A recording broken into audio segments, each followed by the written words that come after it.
Earth is warming, and it is happening at the fastest rate in recorded history. Scientists credit the rise of fossil fuel economies and accelerating CO2 emissions since the end of World War II as the cause for our current climate crisis. To understand where we are today, we have to go back, way back, to 4.5 billion years ago.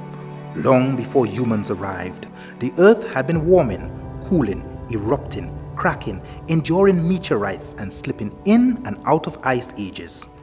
These natural cycle events have led to mass extinctions and the emergence of mankind around 6 million years ago. From loincloths and spears, mankind transitioned into the agricultural revolution around 12,000 years ago. Then one day, a man landed on a new world with 3 sailing ships.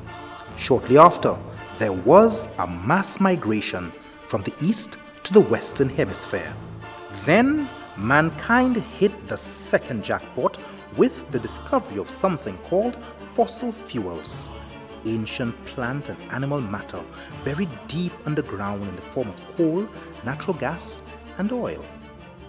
Sometime in the 18th century, people realized that if they burn coal in bulk, it could be used to generate steam, and with that came the steam engine, which made it possible to develop factories and to generate electricity. And so began the era of the Industrial Revolution. Steam propelled our species from 1.6 billion humans in 1900 to 7.7 billion by 2020. And with that came a modern civilization powered almost entirely by ancient fossils. Climate change is the long-term alteration in the Earth's weather patterns.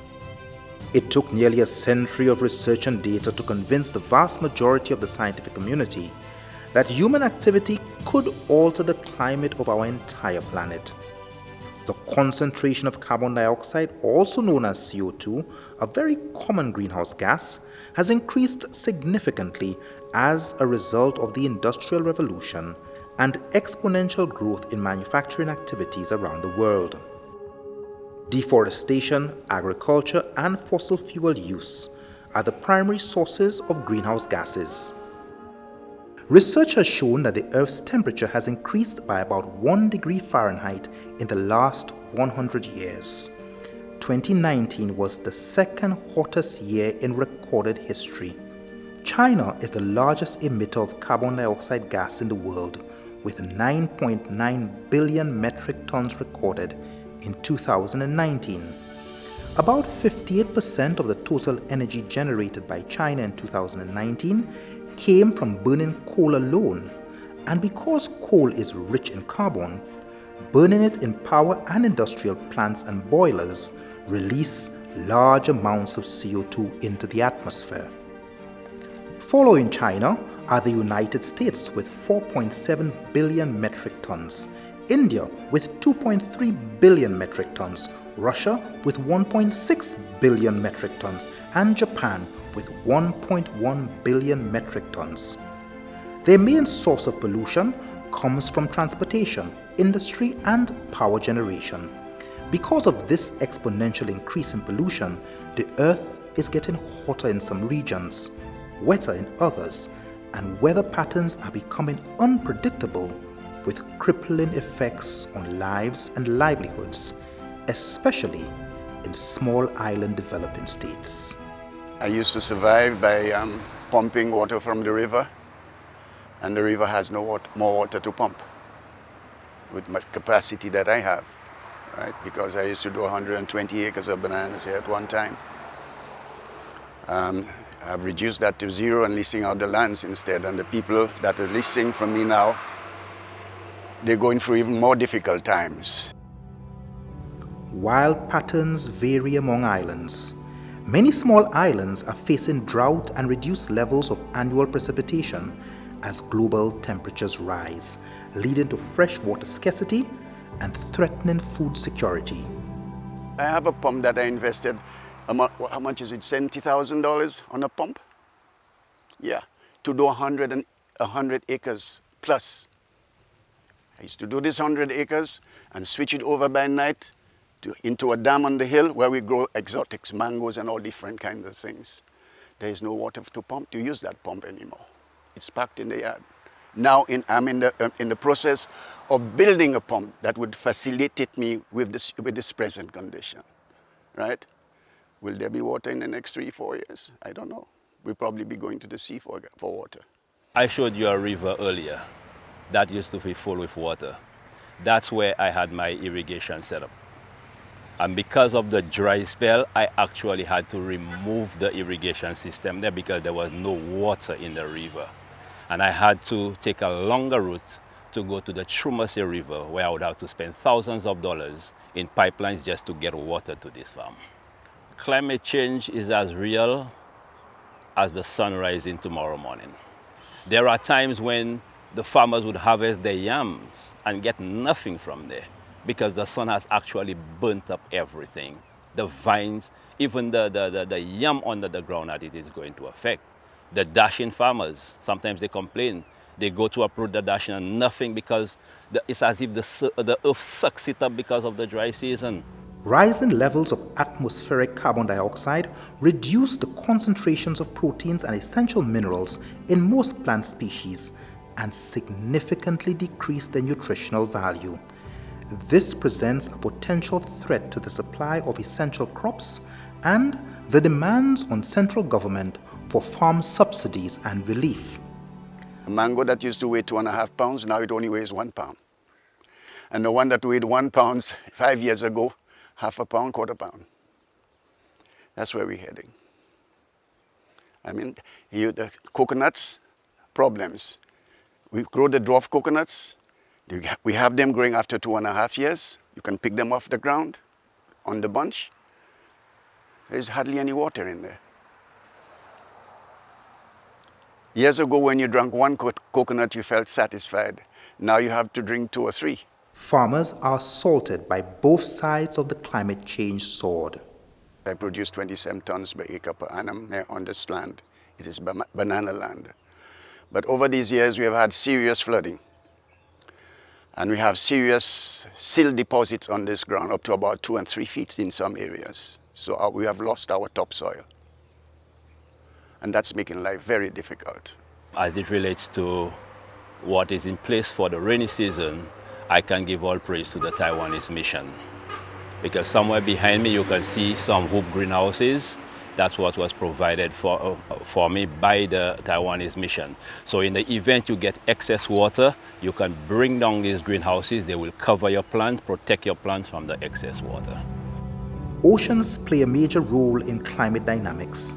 83% of the global carbon cycle is circulated through the oceans. They have absorbed 93% of the excess heat from greenhouse gas emissions since the 1970s. The oceans are also home to between 500,000 and 10 million species, contributing enormously to the biodiversity of our planet.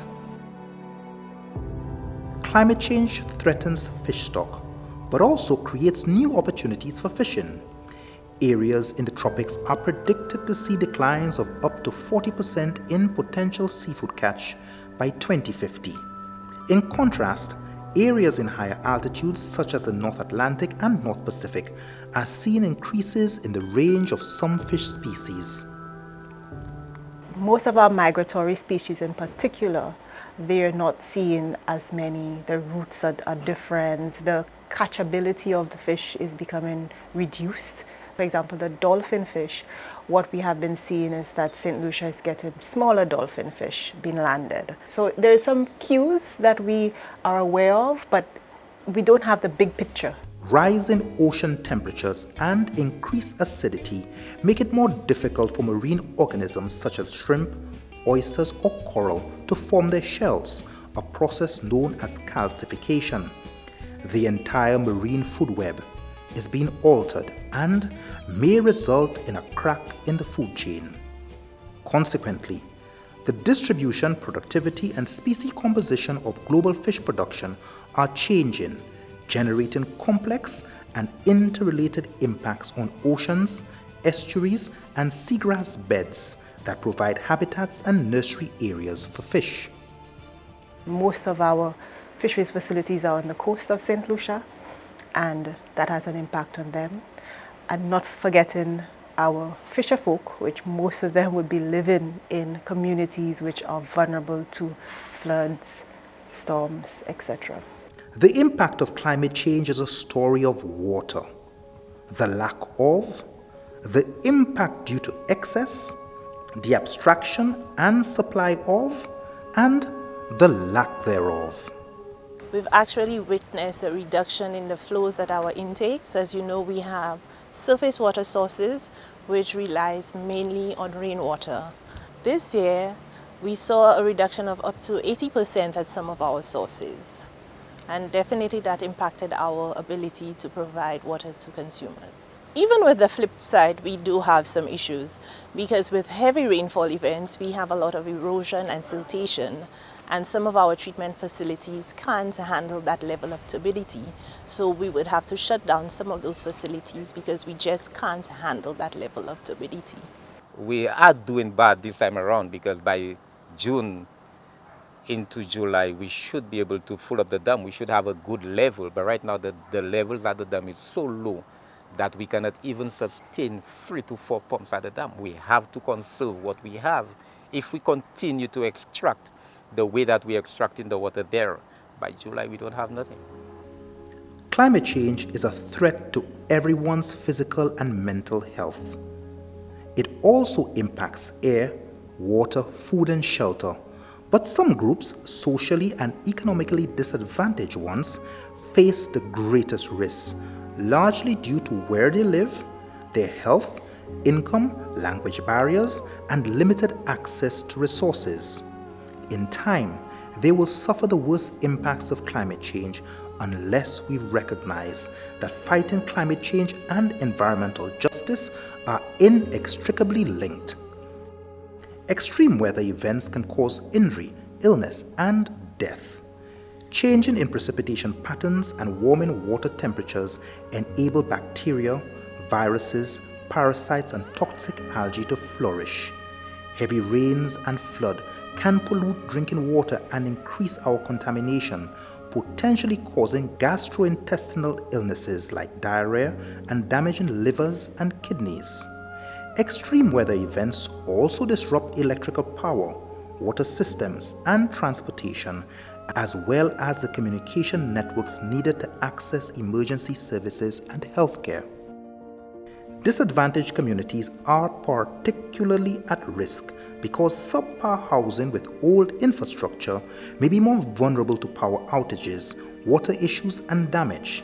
In addition, they may not have access to transportation to escape the impacts of extreme weather, or home insurance and other resources to relocate or rebuild after a disaster. Hence the need for climate justice. Climate justice really looks at two things. First of all, in responding to climate change, how do we ensure that the measures that we put in place benefit everyone and no one is left behind? And secondly, where there are benefits from the response, so for example in renewable energy, that again, everyone benefits from this. It's not just people who are in a particular income bracket. So climate justice looks at a kind of restorative justice for the people who are at the heart of this climate crisis. A New England University study shows global warming has increased economic inequality since the 1960s. Temperature changes caused by growing concentrations of greenhouse gases in Earth's atmosphere have enriched cool countries like Norway and Sweden, while dragging down economic growth in warmer countries, especially small island developing states. You're talking fishers and farmers who've played no role whatsoever. They've not contributed not one small percentage or fraction of a percentage to global greenhouse gases, but they're the ones now who are finding that their livelihoods are being impacted. People who are living in areas that might have been flood prone before, but now we're finding that, again, because of increased flooding, they now have to abandon their homes. People in a place like Dominica, Petit Savan in Dominica, who've had to abandon a community that they lived in, that their parents, their grandparents lived in, because of climate change. So those are the people who are most vulnerable and who are feeling the impacts of climate change. Climate justice requires deliberate attention to how resources can be directed to reduce development disparities. The World Bank has calculated the price of climate-proofing development assistance and foreign and domestic investment at between US $9 billion and $41 billion annually from 2010 to 2015, with costs after that jumping to US $80 billion to cover a variety of impacts. As such, it has provided $68 million through the Disaster Vulnerability Reduction Project to help various agencies with climate change mitigation and adaptation initiatives in St. Lucia. The St. Lucia Development Bank received $5 million to on-lend to clients at concessionary rates for adaptation initiatives. There are three sectors which we have identified: the agricultural sector, households, and the business sector. As it relates to the agricultural sector, we grant loans for farmers to invest in rainwater harvesting, irrigation system, greenhouses, and even heat-resistant crops. As it relates to households, we would enable clients to fund the strengthening of the roofing of their homes. The St. Lucia Electricity Services Limited, Lucelec, is the biggest consumer of fossil fuel in St. Lucia, burning through 20 million gallons of diesel annually. Thanks to the adoption of the National Energy Transition Strategy, small green strides are being made to reduce its footprint. One of the first initiatives is the construction of a 3 megawatt solar farm. The operation of this solar farm has resulted in us saving approximately 300,000 gallons of diesel fuel, and this has resulted in a reduction in our fuel costs of over $2 million. The 2019 United States Congressional Resolution recognizing the duty of the federal government to create a new Green Deal, introduced by Alexandria Ocasio-Cortez and Ed Murkey, advocated for a just transition, counteracting previous systemic injustices that had disproportionately hurt vulnerable countries. So the Green New Deal really speaks to the decarbonization of the European Union. How will they transition their economies away from fossil fuels, coal particularly for some of them, but natural gas and diesel and gasoline to some extent, and now move to renewable sources of energy. Over the past 3 decades, there has never been a shortage of heads of government meetings. Tree huggers have narrated the inconvenient truth, and a series of climate conferences geared to draw attention to the crisis which is slowly roasting our earth. But is all of this talk just lip service while small island developing states slowly drown and roast? The discussion has to pivot to one of climate justice, where we now start looking at other means. We now start looking at litigation. Can we now hold some of these countries and companies liable for the death and destruction that we're seeing in our countries? I think that has to be something. So in addition to the gentlemanly approach that we're taking, there also has to be an approach that says we're getting a lot more serious about this, because every day that goes, every week that goes, every year that goes without you taking action is us getting closer and closer to the edge of that cliff that we will not be able to pull ourselves back from. In pursuit of climate justice for the most vulnerable nations, development partners can help SIDS explore new approaches to breaking dependence on fossil fuels, build climate resilience, and grasp the opportunity of the blue economy for sustainable development. Development partners need to encourage a transition to low-carbon economies, including by helping SIDS address barriers to investment in renewable energy, such as high initial cost. This would in turn significantly reduce the import bill of SIDS, with positive impacts on the fiscal space available for sustainable development investments. Development partners could also do more to help SIDS integrate climate and disaster risk into national policies and planning to facilitate greater access to climate financing, to restore and improve the lives and livelihoods of those most affected by climate change.